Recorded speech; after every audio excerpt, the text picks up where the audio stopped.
बिहार के लोगों को तोहफा बहुत पसंद है और इसी के चलते अब उनको कोरोना के दूसरे डोज के लिए भी तोहफा मिल रहा है।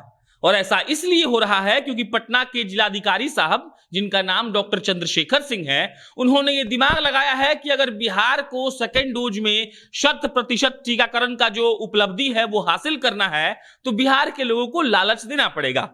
आप इसको प्लीज निगेटिव सेंस में मत लीजिएगा, लेकिन चंद्रशेखर सिंह ने जो ये दिमाग लगाया है वो बहुत अच्छा लगाया है। और इसीलिए हम सोचे कि आपको आकर बता दें कि 8 नवंबर से लेकर 26 नवंबर के बीच में अगर आप कोरोना का दूसरा डोज लेते हैं और अपने आप को लकी ड्रॉ में शामिल करते हैं तो आपको मिल सकता है बहुत अच्छा प्राइज।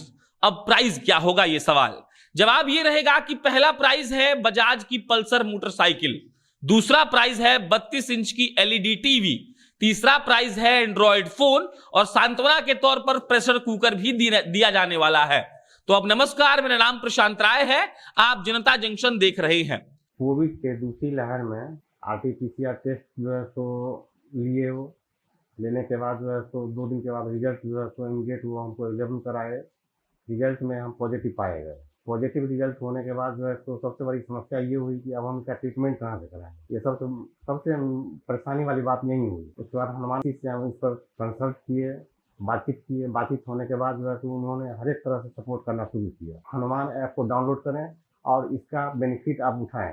एक बार याद करिए मंगल पांडे साहब के बयान को, जब उन्होंने कहा था कि बिहार ये टारगेट रख रहा है कि उसे 6 महीने में 6 करोड़ वैक्सीन लगाना है। यानी कि जो बिहार के लोग हैं उनको वैक्सीन लगाया जाएगा और प्रति महीने 1 करोड़ वैक्सीन कैसे भी बिहार ने टारगेट किया था कि हमें लगाना है। अभी से कुछ दिनों पहले मोदी सरकार ने वो अपना अचीवमेंट बहुत गिनवाया, जिसमें यह कहा गया कि 100 करोड़ भारत में वैक्सीन लग गया और जिसमें पहला और दूसरा डोज दोनों शामिल था और इसके लिए वाहवाही भी लूटी गई। और अब पटना ने जो तरीका अपनाया है, अगर आप साफ साफ कहें तो पटना के जिलाधिकारी साहब जो कि डॉक्टर चंद्रशेखर सिंह जी हैं, उन्होंने जो तरीका अपनाया है वो बेहद अच्छा है। अब आप समझ लीजिए कि वो क्या सोचकर ऐसा कर रहे हैं। इसीलिए कर रहे हैं कि फर्स्ट डोज लेने के बाद लोग सेकेंड डोज लगवाने नहीं जा रहे हैं। तो उन्होंने ये तरकीब निकाली है कि जो भी व्यक्ति 18 वर्ष के ऊपर हो जाएगा 8 नवंबर को, अगर वो 8 नवंबर से लेकर 26 नवंबर तक कोरोना का दूसरा डोज लेता है और उसके बाद अपने आप को रजिस्टर करता है लकी ड्रॉ में, तो उसे पुरस्कार मिल सकता है। अब अगला सवाल कि अगर आप 8 नवंबर से लेकर 26 नवंबर के बीच में कोरोना का दूसरा डोज लेते हैं तो आप लकी ड्रॉ में शामिल कैसे हो सकते हैं। इसका जवाब है कि आप जिस भी अधिकृत कोरोना वैक्सीनेशन सेंटर पर जाकर कोरोना का दूसरा डोज ले रहे हैं वहां आपको जाना है। उसके बाद अपना नाम पता दर्ज करवाना है, फोन नंबर दर्ज करवाना है और उसके बाद अपने एड्रेस प्रूफ के तौर पे आपको या तो पैन कार्ड या आधार कार्ड या वोटर आईडी कार्ड या पासपोर्ट वहां जमा करवाना है और इसके बाद आप वहां रजिस्टर हो जाएंगे। आपकी जानकारी के लिए आपको बता दें कि 28 नवंबर को यह बताया जाएगा कि कौन लकी ड्रॉ में प्राइज जीता है। और जैसा कि मैं पहले बता चुका हूं, फिर बता दे रहा हूं कि पहला प्राइज के तौर पर आपको बजाज की पल्सर मोटरसाइकिल मिलेगी, दूसरे प्राइज के तौर पर आपको 32 इंच का एलईडी टीवी मिलेगा, तीसरे प्राइज के तौर पर आपको एंड्रॉयड फोन मिलेगा और आपको सांत्वना के तौर पर प्रेशर कुकर भी मिलेगा। बाकी बिहार सरकार की तरफ से यह बेहतरीन कदम है, यह आपको जानना चाहिए। आपके स्वास्थ्य के लिए आपको कोरोना का दूसरा डोज लेना भी चाहिए। और कोरोना, जैसे कि आप फिर सुन पा रहे होंगे, धीरे धीरे अपने पैर पसार रहा है।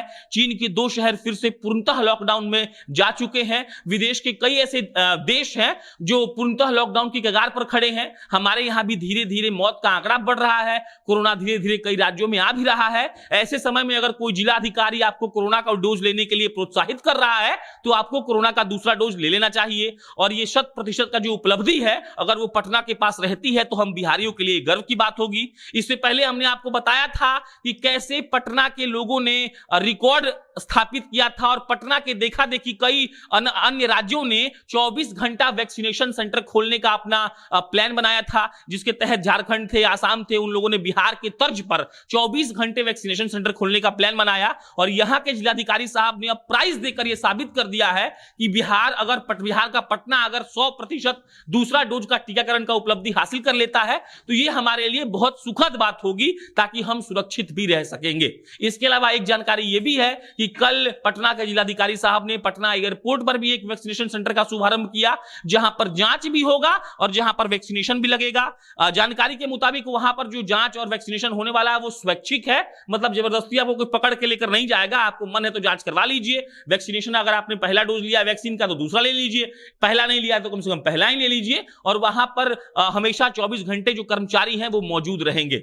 जानकारी के लिए यह भी जान लीजिए कि बिहार में फिलहाल 15,000 वैक्सीनेशन सेंटर चल रहे हैं, लगातार कहीं 24 घंटे चल रहे हैं तो कहीं 12 घंटे का शिफ्ट लग रहा है। और बिहार सरकार का यही टारगेट है कि कैसे भी कोरोना का वैक्सीन पूरा कर लिया जाए। और इसी मद्देनजर ये खबर आना कि दूसरा डोज अगर आप लेते हैं 8 नवंबर से लेकर 26 नवंबर के बीच में तो आपको प्राइज दिया जाएगा। ये बिहारियों के लिए खुशी की बात है। तो जो नहीं लिया है वो जाए, हम भी कल जाएंगे अपने साथियों के साथ। हो सकता है कि पल्सर मिल जाए तो हम लोगों को रिपोर्टिंग करने में आसानी होगी। बाकी मेरा नाम प्रशांत राय है, अन्य कोई अपडेट आएगा तो आपको हम इत्तला करेंगे। आप जनता जंक्शन देख रहे थे, बहुत बहुत धन्यवाद।